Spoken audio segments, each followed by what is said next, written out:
And Manisha Gupta now joins in with all the updates from the commodity space. Manisha, good morning. Gold is shining after the Fed rate cut.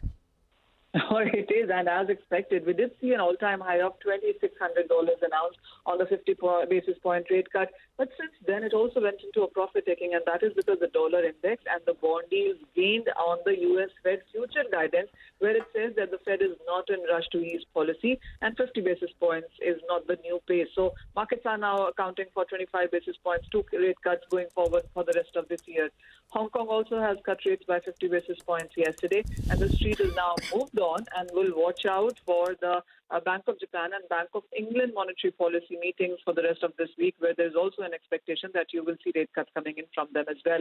Same is the case with the crude oil prices. We saw the prices gain up on the rate cut. All the commodities did give a knee-jerk reaction, but post that, the U.S. Fed press meet, the kind of statements and the mood that came in did lead to profit-taking as well.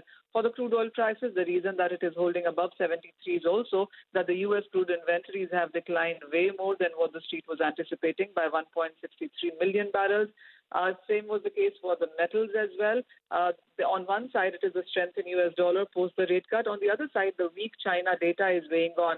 The China unemployment has gone up, the home prices and the industrial output data has declined, and that's weighed onto metals, which all have, by the way, posted negative movement in the last 24 hours. So zinc is slipped by 1% overnight. Copper and aluminum fell by half to 1% as well. With the kind of decline that we've seen in metals, the street is now waiting, watching if China would come out with more stimulus measures, and that perhaps is the only thing that can lead to some buying right now in metals. Manisha, thanks a lot for all of that updates from the commodity space. But with